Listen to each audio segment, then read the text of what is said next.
Una pregunta que creo que interpela a todos, no solo al Frente Amplio, también al gobierno y también a cada uno de nosotros. De hecho, el tema siguiente ahora que vamos a enfocarnos es la situación que está atravesando el Hospital de Clínicas. El propio director Álvaro Villar expresaba hace unos días que el CTI del Clínicas está viéndose comprometido seriamente y eso fue hace unos días. No sé en qué está hoy la situación. Y no es por echar más leña al fuego, pero no sé si escucharon hoy dentro de las noticias al mediodía el tema de los medicamentos. Esto ya excede al Clínicas, ¿no? Que Que es prevén que va a cuestión de afectar. tiempo para que empiecen a escasear los medicamentos, en especial que tratan a los pacientes con COVID que están internados, ¿no? ¿Tenemos ya pronto el Zoom? Sí, perfecto. Le damos entonces las buenas tardes a Álvaro Villar, director del Hospital de Clínicas. ¿Cómo le va, doctor? Buenas tardes, ¿cómo están? Bien, bueno, nos gustaría saber de primera mano en cuál es la situación actual hoy del hospital. Bueno, la situación un poco que describíamos creo que es la situación que estamos viviendo todos los hospitales, en el sentido de que eh, el, el aumento de los números de pacientes está determinando que las instalaciones que tenemos empiezan a tener dificultades para encontrar lugar si no tomamos decisiones que son decisiones que muchas veces son duras, son difíciles de tomar. Lo que implica es movilizar al personal de un sector a otro dentro de cada una de las instituciones. Creo que eso es la realidad de todo el sistema de salud, de tanto hospitales como mutualistas, que hemos tenido que en estos días ajustarnos de acuerdo a la demanda. Yo contaba la situación del CTI del hospital, que estaba con un número de camas determinado y que para poder aumentar la cantidad de camas, producto del aumento de la demanda de pacientes, el aumento de pacientes COVID positivos, tuvimos que, primero, dado que las policlínicas se han reducido en estos días, destinamos personal de las policlínicas tanto de emergencia como al CTI, y tuvimos que, para poder abrir nuevas camas, que fue lo que se hizo, se abrió primeramente 4 camas en el CTI, este fin de semana, el viernes, aumentamos 4 camas más para pacientes COVID positivos, 4 camas que son camas de ACE, es decir, que se le dieron a ACE para también resolver esas situaciones, y para poder hacerlo estamos destinando enfermeras y enfermeros de determinados sectores del hospital, como por ejemplo la sala de preanestesia, donde se preparan los pacientes que van a cirugías de coordinación. Como las cirugías de coordinación están limitadas, podemos distribuir el personal de enfermería también para reforzar CTI, ¿no? ¿Requiere todo eso además preparación del personal? Porque supongo que son especificidades las de las personas que atienden en un CTI, ¿no? Sí, la situación, justamente lo más complicado es eso. El problema mayor que estamos teniendo en todos los lugares es con los recursos humanos. Nosotros contábamos que hay una gran cantidad de personal de enfermería que está en cuarentena. Una de las decisiones más duras que tuvo que tomar el hospital fue limitar el acceso de acompañantes. Eso lo tuvimos que hacer porque en determinados pisos del hospital, donde teníamos la seguridad de que los pacientes que ingresaban ahí estaban todos con hisopados negativos, habían pasado ya por el tiempo y los controles necesarios para que pudiéramos tener la tranquilidad de que allí no había COVID positivo, fueron contagiados por acompañantes en algunos casos. Eso determina que haya que enviar a cuarentena a veces a 15 o 20 enfermeras de una sola vez, ¿no? Sí. No, y Eso además lo que cambia la es una vida, de las amenazas más grandes, ¿no? sí, y lo que cambia para la dinámica del hospital en general, porque además estamos hablando de que por ahí se quedan en soledad pacientes que no requerían estar internados en soledad, ¿no? Exactamente. Mm, Es una decisión muy difícil, la tomamos por 15 días, pero la tomamos porque de alguna manera hay que priorizar, lógicamente, la salud de nuestros pacientes, porque un paciente que está en condiciones, por ejemplo, preparándose para una cirugía y fue hisopado y está preparado en ese sentido, si se contagia por un acompañante pasa a dar positivo y eso complica toda la marcha claro. del proceso quirúrgico, ¿no? Entonces, yo lo que hacía referencia son a las decisiones que en estos días hay que estar tomando. De todas maneras, el CTI del hospital, con estas 4 camas nuevas que se agregaron el viernes, está pudiendo dar respuesta a las necesidades de ACE, a las Cuatro necesidades también del camas. hospital. ¿Cuántas, cuatro camas que se agregan un fin de semana? En total se agregaron 8 camas Sí, y nosotros estamos por agregar 4 más. La idea con ACE es que ACE tenga 11 camas en el hospital. Los pacientes son todos de salud pública. sí, Nosotros lo que hacemos con estas camas es que las administra ACE en la sí. medida de que ellos ponen los fondos para la contratación de recursos humanos y el hospital brinda las instalaciones. Entonces, de esa manera, en un acuerdo, un convenio con ACE, se puede dar respuesta a las necesidades de otros hospitales. De hecho, en este fin de semana ingresaron pacientes que son enviados de otros hospitales al CTI del Hospital de Clínica. Bien. Usted participó la semana pasada del Consejo Directivo Central de la UDELAR, en el que también bueno, participaron Radi y Cohen, que duró bastante, que fue sumamente interesante. Falta diagnóstico eh, porque todo es tan dinámico. ¿Está faltando un diagnóstico general?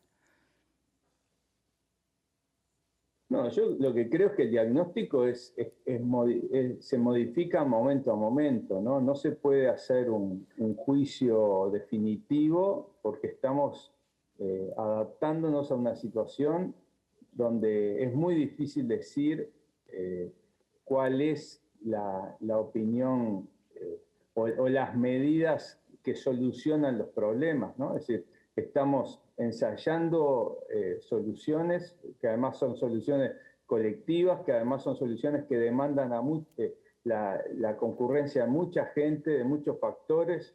Es decir, no es fácil. Hay datos que indudablemente son sólidos y que no hay duda con respecto a determinados hechos, pero sí hay discusión con respecto a qué hacer y cuáles son las mejores medidas, porque tampoco ha habido medidas que hayan solucionado los problemas o que haya un país que uno diga, bueno, hicieron esto así y lograron resolver todos los problemas. Entonces hay que ir adaptándose día a día. eh, la situación de la emergencia del hospital hoy no tenía nada que ver con la situación de la emergencia del hospital el sábado o el viernes. Y bueno, eso implica que el diagnóstico tenga que modificarse diariamente, ¿no? Bien.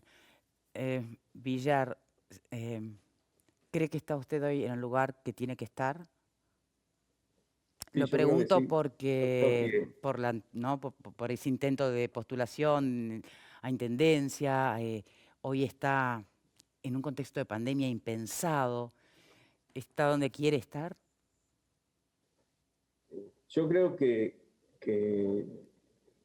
esta situación es una de las situaciones para las que el personal de salud en general nos estamos preparando siempre. Yo le he planteado eso a los funcionarios del hospital en estos días, a los trabajadores. Hace un año que nos venimos preparando para esta situación que estamos viviendo y de alguna manera es un privilegio poder estar en un lugar donde nos sentimos útiles en la situación que estamos viviendo, poder ayudar como lo estamos haciendo. Para todos los que trabajamos en la salud, creo que lo tenemos que ver como un privilegio. Hay mucha gente que quiere ayudar, que quiere saber qué es lo que puede hacer para dar una mano. Nosotros estamos en un lugar que nos permite ayudar. Yo te contaba esta situación de las necesidades de camas, de CTI, Sí, de la necesidad de estar todos los días buscando soluciones, y por el otro el hospital está convertido en uno de los vacunatorios más grandes del país. Logró que en medio de toda esta exigencia ser capaz de organizar una cantidad de vacunatorios impresionante, con una actividad muy importante. Estamos por encima de las 3.000 vacunaciones por día. Hubo un se solo día acomodó donde hubo después, alguna ahí va. dificultad en la espera. Sí, ahí va, eso quería saber, que fue muy puntual, ¿no? Sí, fue un lunes, y fue justamente porque el ministerio nos pidió hacernos cargo de unas 400 dosis que había que aumentar a lo que estaba ya agendado. Sí. Eso fue lo que un poco nos modificó la agenda, pero el resto de los días se ha cumplido el proceso con total normalidad. Incluso ese día, el lunes, que fue el día que se logró un récord de vacunación mayor, donde vacunamos de forma simultánea en unos consultorios con Sinovac, en otro con Pfizer. No se cometieron errores, funcionó de forma impecable finalmente el proceso de vacunación en sí, y la gente que protestó por la espera y todo se fue agradeciéndonos y muy contentos por el hecho de haberse podido vacunar. Ese día además se empezó a vacunar a la población entre 71 y 79 años, se vacunaron pacientes que estaban en diálisis. Es decir, la posibilidad de estar ayudando y aportando en este momento creo que es un privilegio, y creo Mm. que poder estar acá en este momento es un privilegio, ¿no?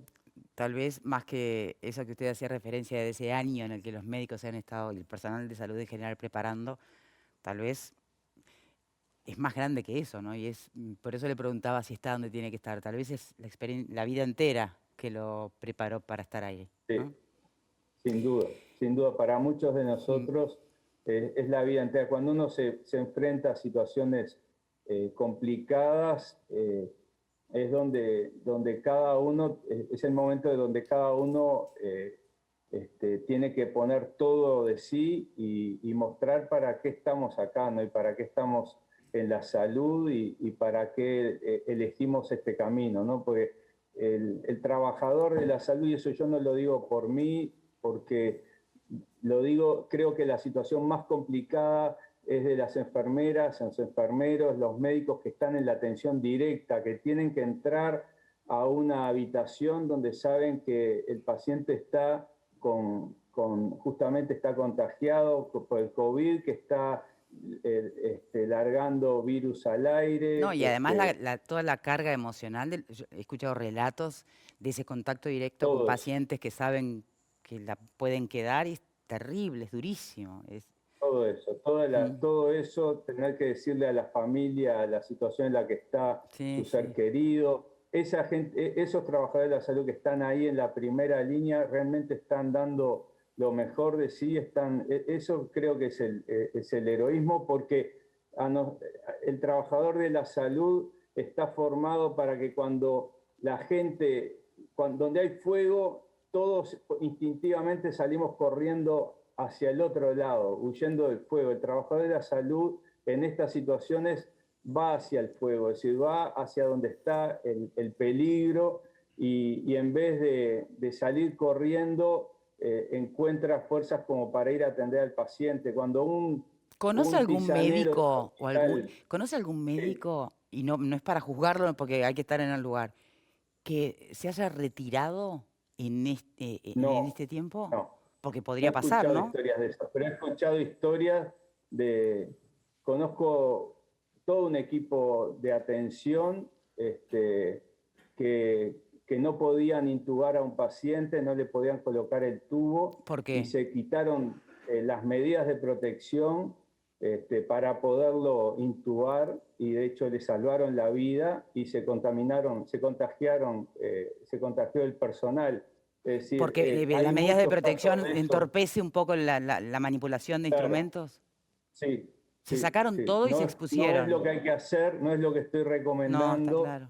pero sé que después que pase todo esto se van a escribir Me muchos imagino. actos heroicos, pequeños, chiquitos, que tal vez nadie se entere nunca, pero que muestran justamente cómo la gente en el momento que tiene que demostrar lo que vale, da muestras y son personas humildes, personas de la salud de todos los días.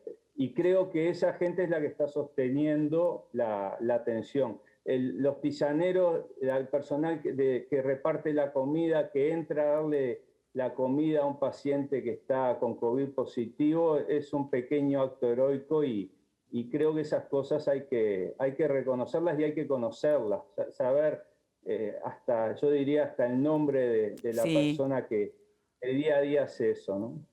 estoy de acuerdo. Y le tomo la palabra que cuando haya pasado esto, hablemos de esas historias, de esos héroes Perfecto, está anónimos muy bien, cotidianos que están sosteniendo está muy efectivamente. bien. Porque uno escucha esto y no sé si les pasa a ustedes, me siento tan mal, tan irresponsable.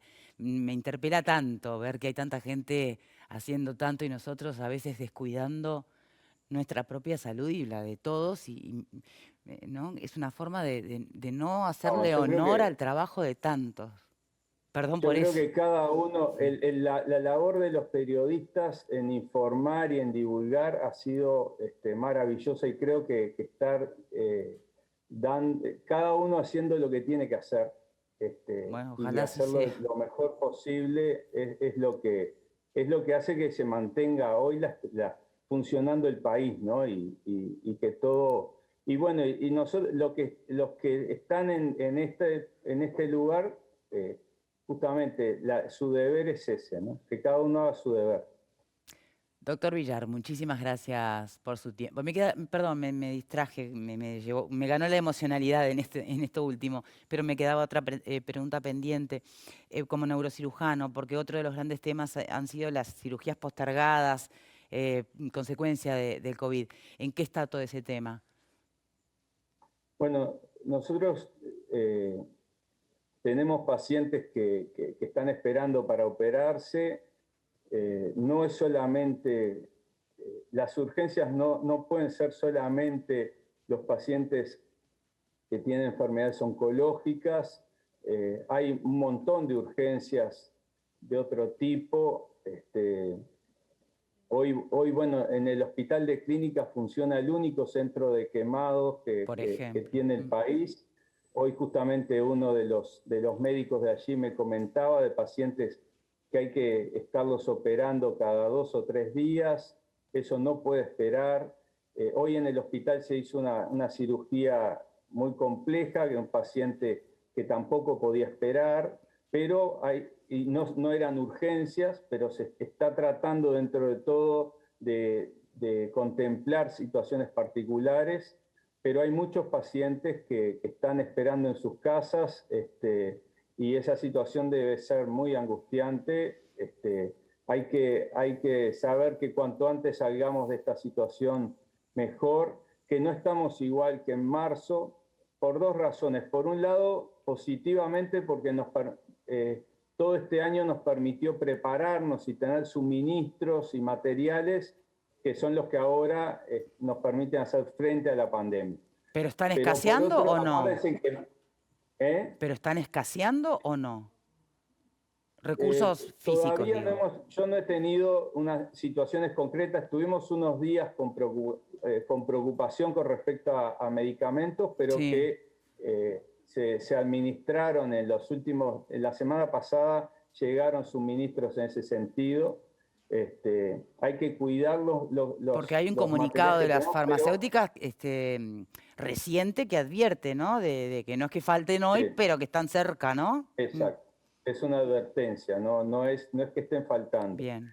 Pero acordate, Victoria, lo que era la situación en marzo del año pasado, cuando China, por ejemplo, había dejado de exportar Sí, tapabocas sí, sí. y hubo Sí. que salir a hacer los tapabocas a nivel Sí, o los doméstico, respiradores, los respiradores, artesanales, poco menos. el, eh, todo eso, Mm. por suerte, tuvimos este año como para prepararnos. No es por suerte, bueno, Sí, sí, se entiende, se es entiende. producto de decisiones tomadas. Ahora, si bien eso estamos mejor, también es cierto que en marzo del año pasado usted le decía a los pacientes que se quedaran en la casa Sí. y lo podían hacer, pero hoy, después de un año esperando, es mucho más difícil y eso también hay que tenerlo en cuenta. No podemos cerrar las policlínicas de la misma, con la contundencia que las cerramos hace un año. Estamos viendo situaciones particulares y estamos viendo cirugías en particular que hay que hacer, ¿no? Bien. Bueno, y para cerrar, finalmente, ¿qué pasa si la curva de contagios termina siendo mayor que la curva de inmunización por la vacuna? Buscaremos y encontraremos soluciones. Creo que esa es la cabeza con la que tenemos que estar. Es buscar soluciones y es lo que se hace todos los días, creo, en cualquier centro de salud. Y hasta ahora hemos encontrado que se sigan abriendo camas en CTI, aunque reconozco que estamos abriendo camas con los mismos recursos humanos, ¿no? Pero que lo estemos haciendo demuestra que todavía tenemos posibilidades de encontrar soluciones. Yo creo que siempre se puede buscar una forma de responder, ¿no? Que no hay que bajar los brazos. Así que creo que va a llegar, los resultados de la vacuna van a llegar antes de que se llegue a esa situación que tú planteas, ¿no? Soy optimista, pero optimista basado en cómo hemos ido encontrando diariamente la salida. Álvaro Villar, muchas gracias y por su Gracias a tiempo ustedes. y gracias por estar donde está. Muchas gracias. Muy bien. ¿Comentarios o reflexiones? A ver, una de las cosas que primero pensé es, entiendo que restrinjan el acceso de acompañantes, porque Sí. bueno, porque han contagiado pacientes. Sí, obviamente. Obviamente. Ahora, eso también incide en las posibilidades del personal del hospital de seguir atendiendo. Entonces se hace como un nudo que debe ser muy difícil. Entonces yo quisiera pensar que los que salimos a la calle por distintas razones vamos a hacer un uso responsable de la libertad y no otras cosas, porque a veces uno viene por la calle y ve gente que se acumula en las esquinas a tomar mate o andan sin tapaboca. Entonces uno hace que se cuestione cuando escucha estas historias, bueno, ¿qué estamos haciendo los que no estamos tan en contacto? Entonces basta con escuchar a alguien que está en un lugar tan sensible para que uno empiece como a revisar la vida diaria y lo entienda. Eso por un lado. Por otro lado, la otra cosa que me gustaría compartir un poco el optimismo del doctor cuando dice le buscaremos soluciones, porque a veces uno escucha los números y tiende como a preocuparse y a decir, bueno, saldremos de esto, pasará un momento en que esté saturado el CTI, ¿qué va a pasar con la gente? Cosas que pasaron en otros países el año pasado que escuchábamos, ¿no? Que se acumulaba la gente, que dejaban afuera, qué sé yo, es lo que a mí me cuestiona, ¿no? El si estaremos a la altura de poder seguir dando respuesta a todos los Ningún sistema en el casos. mundo pudo estar a la altura, Por eso, ¿no? O sea, eso hay que tenerlo presente. presente. Marguerite. No, a mí me dio mucha tranquilidad escuchar al doctor Villar ahora, por el tono, por Sí, el sí. compromiso, por el esfuerzo que están haciendo. La verdad, y por el mensaje final que ella destacaba, no va a llegar ese momento de la saturación. Siempre vamos a dar algo más para que nos llegue. Me gusta esa actitud frente a los agoreros del mal y a todos otros que hace un mes que están diciendo está colapsado el sistema. Frente a todo eso, la palabra de Álvaro Villar es como una bocanada de oxígeno y de esperanza. Por acá. Creo que la actitud de Villar es muy loable, sobre todo porque tú lo mencionabas al principio de la nota, ¿no? Fue candidato a la Intendencia de Montevideo por el Frente Amplio, o sea que es una persona que hace un tiempito nada más estaba en tiendas políticas y podría aprovechar la situación en la que está, la posición en la que está para, bueno, mezclar los ¿Que hubiera tantos. servido más en la política que en la salud?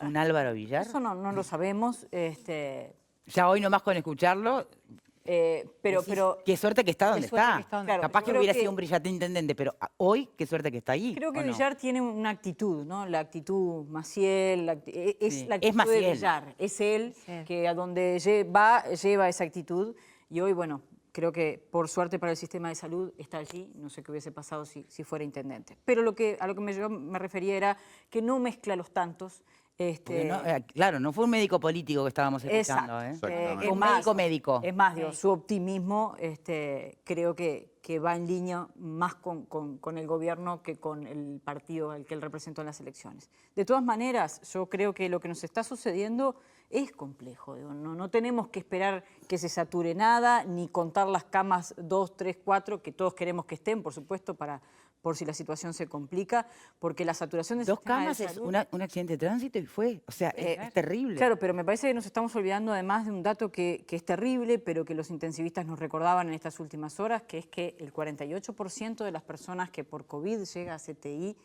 no sale de CTI. Entonces, cuando estamos hablando de poner más camas, ¿de qué estamos hablando? Estamos hablando de más muertes, y es a lo que no tenemos que llegar. Pero además la saturación de un sistema de salud no es solamente esa cama que no está cuando alguien la necesite.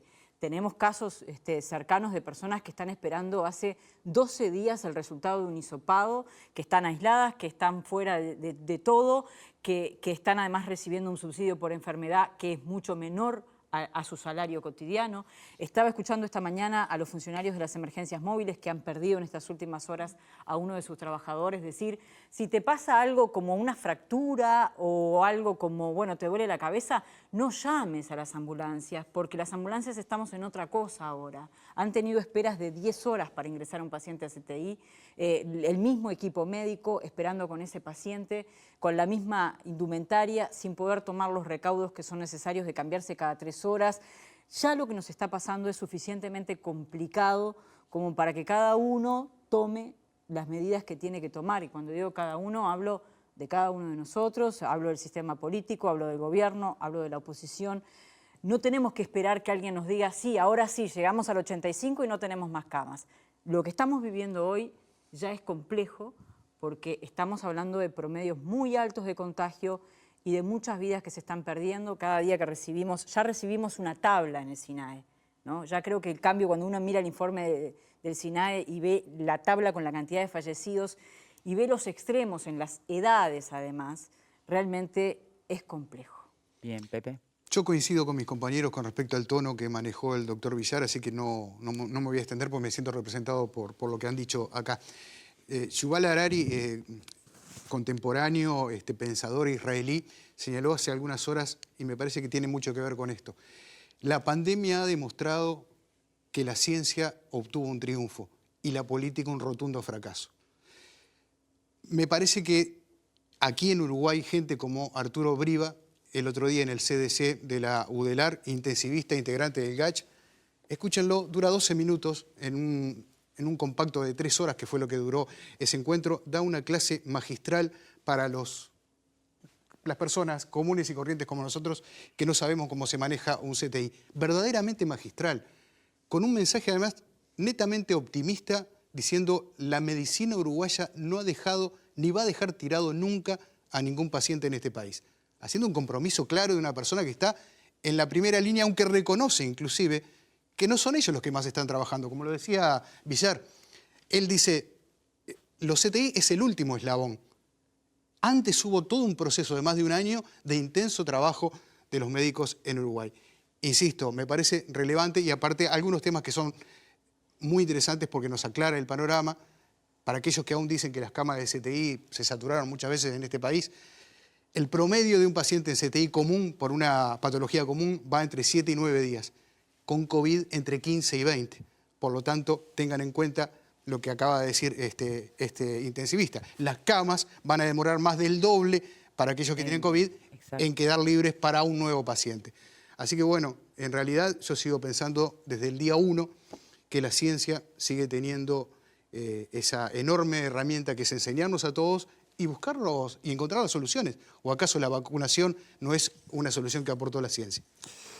Bien, pero no es delicado dónde estamos depositando las esperanzas, ¿no? Claro. Porque, por supuesto que está la ciencia, gracias a Dios que está la ciencia, y podemos otro día debatir qué pasa con los presupuestos que se le adjudican a la ciencia, ¿no? Y qué se aprendió de esta pandemia, pero así como, la pregunta es, ¿no advierten un riesgo en depositar en la ciencia la solución? ¿Es como depositar en la vacunación? Esto no nos quita el compromiso individual de la conducta individual. Pero son las dos cosas, Victoria, es la ciencia con la vacuna, con los cuidados y la responsabilidad de cada uno en seguir con las medidas. Ya lo han dicho por todos lados. La vacuna no exime de que no usemos el tapaboca, de que mantengamos la distancia, de que no nos reunamos. O sea, tenemos que seguir cuidándonos. Y ese es el compromiso que tenemos que darle a esta gente que está dando tanto por nosotros. Bueno, retribuirle con los cuidados personales. No es, bueno, ahora me vacuné, listo, ching, vuelvo a la vida de antes. Eso creo que sigue estando. Y una cosa muy interesante que dijo el doctor es, ya no es lo mismo que en marzo del año pasado cuando se cortaron todas las consultas, porque una cosa era suspender los controles médicos de las personas que tenían patologías que necesitaban control en marzo del año pasado, cuando tenían 15 días sin el control, que un año después. Entonces, ellos tienen que combinar el atender los accidentados de tránsito, los quemados, los de COVID, los que tienen infarto y los que tienen patologías crónicas. Entonces, realmente es una tarea magistral. Nosotros creo que lo mínimo que podemos hacer es cuidarnos. No se nos pide tanto. Digo, usemos tapaboca, mantengamos la distancia. Creo que no es tanto lo que se espera de nosotros. De la pregunta que tú hacías, creo que el asunto es escuchar a la ciencia. Es escuchar a la ciencia. Ahora, escuchar es escuchar todo. No es escuchar la parte que a mí me conviene, nada más. Este gobierno no está escuchando al GACH como se esgrime desde la oposición. Yo creo que ha habido claramente un divorcio, ¿no? Desde las últimas conferencias y las últimas medidas. No es que no lo está escuchando lo que entiende que puede escuchar y lo demás, bueno, de momento... Hoy hay reunión, va, del GACH. De momento no lo está aplicando al 100%. Es como, bueno, vos, está bien, te dicen que te vacunes, pero también te dicen que si te vacunas tenés que acompañarlo con otras medidas, no es solo vacunarte. Creo que la actitud individual es importante, pero también lo que está pasando a nivel de gobierno es que se toman algunas cosas y otras no se toman. ¿Hay divorcio entre el GACH y el Ejecutivo? No, para mí no hay ningún divorcio en absoluto. Y es más, es verdad lo que dice Verónica, que hay algunas que se toman y otras que no, pero también me parece que es absolutamente lógico que eso sea así. Acá no estamos a merced de la ciencia. Que se entienda bien, a merced de la ciencia no es que la ciencia es el victimario. No gobierna la ciencia, no manda toda la ciencia, sino eso sería otra cosa. Acá hay un gobierno ejecutivo que tuvo la brillante idea de, en el inicio de la pandemia, convocar al Grupo Asesor Científico Honorario y que se ha apoyado en el Grupo Asesor Científico Honorario siempre. No una vez, dos veces, siempre. Y aún hoy lo sigue haciendo. Dicen, yo no lo medí, pero dicen que el 80% de las medidas que pidió el GACH el 7 de febrero han sido adoptadas. Un mes más tarde, un mes y medio más tarde. Las propuso el 7 de febrero, se tomaron, creo que fue el 16 de marzo o el 17 de marzo. Pero tomó las medidas que pide el Grupo Asesor Científico, sí se les prestó atención y están siendo muchas de esas ejecutadas. La educación, incluso hasta con más profundidad, y en otras no. Esas otras que no es porque el gobierno, a diferencia de la ciencia, tiene que manejar, ya están famosas las perillas, tiene que manejar las otras dos perillas. Y a esta altura de la perilla de la economía y la perilla de la economía. Y la perilla social. Ah, pero hoy está priorizando la perilla de la economía. No está priorizando, está balanceando, no está priorizando ninguna. Obviamente que está priorizando el cuidado. Lo que pasa es que el cuidado depende, que lo ha dicho el presidente de la República hasta el hartazgo, depende del cuidado personal.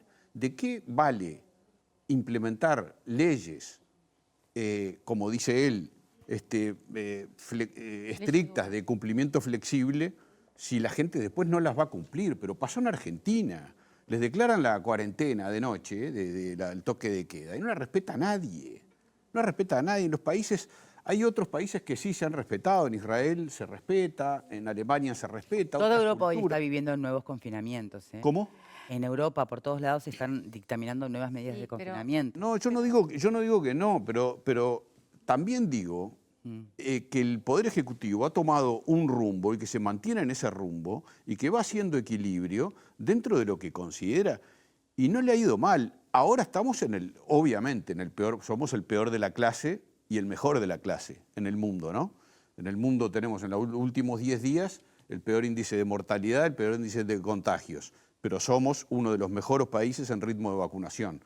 Estamos jugando en las dos canchas. O sea, las dos cosas se están cumpliendo en forma simultánea. Pero yo lo que sostengo una vez más es que hay un poder ejecutivo que marca el rumbo, asesorado por un grupo asesor científico. Y el resto deberían todos deberíamos encolumnarnos detrás del que toma las decisiones y que marca el rumbo.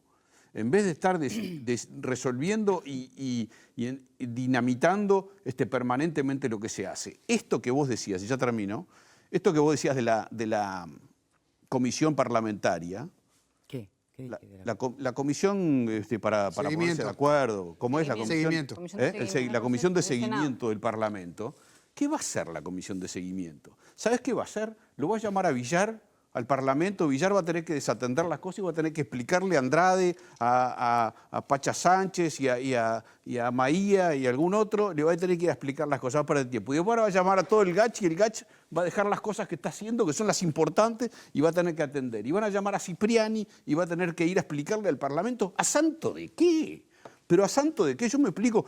Dejen de molestar y dejen a la gente trabajar como está haciéndolo Villar, que nos acaba de dar una clase de trabajo. Bueno, Yo creo que sí hay dejen de una molestar. diferencia. Creo Yo creo que- que sí hay Me una afilio diferencia. la A ver, de a uno, por Me favor. afilio finalmente a la frase de Harari, que fue lo mejor que escuché, no lo había leído. El A ver. artículo. Bien. Yo creo que sí que hay un distanciamiento, no sé si un divorcio, pero hay un distanciamiento que se ha visto reflejado mirando, leyendo, escuchando entre líneas, entre el Poder Ejecutivo y el GACH. No entiendo muy bien por qué, pero creo que sí. Tampoco me gustaría estar en la piel del GACH hoy, en tomar una resolución, porque si se baja en el peor momento de Pero la pandemia. ¿pensás que cabe creo. la posibilidad que se baje no el creo, GACH hoy? no creo. No. Pero si sigue, está de alguna manera avalando lo que está haciendo el Ejecutivo cuando en realidad ellos han planteado otras cosas más. ¿Por qué tiene que ser una u otra? ¿Por qué Pero no puede seguir en el lugar que está, que es como asesor? Porque- Bueno, porque claramente el No Poder es el Ejecutivo toma Ejecutivo, otra esa- línea, como dice Fernando. Lo que y está quiera, bien, pero está en todo su derecho. ellos siguen haciendo su trabajo. Pero, Claro, perdón, pero si yo te asesoro a vos, porque vos me Sí. contrataste como asesor periodístico, suponete, porque querés hacer un Y hago a mí lo que se me canta el pito. y después hacés lo que vos querés. Sí. Yo tengo dos posibilidades, o me bajo o continúo, pero ya desde una posición de que no es de fuerza, sino una posición de debilidad, porque... No, pero no mi están así, asesoramiento- No, Pepe. pero No perdón. están así porque no es que hagas lo que quiere. Por lo menos lo que están diciendo que el 80% de las recomendaciones del GACH se aplican. pero hay Claro, un el tema. tema O sea, no es no te doy bolilla, no El existís. tema no Hay es unas el cuotas que no. 80, el tema es qué tan determinante es ese 20. Pero, Bueno. Porque si el 80 son las que en realidad no tienen ni un costo económico, ni un costo político tan elevado, bueno, capaz que las 80 no son comparables con ese 20 que resta. hay un Me parece tema. que el tema acá es de tiempos. La estrategia del gobierno ha sido excelente en el tiempo durante este año Mire, que pasó. Ahora la vacunación, termino esto, Victoria, ya te dejo. Ahora el tema es, ¿esta estrategia es aplicable para los tiempos que nos quedan para la inmunización? Bueno, ahí es donde creo que tenemos que están hacer las una dudas. pausa. Esperen, y me voy diciéndoles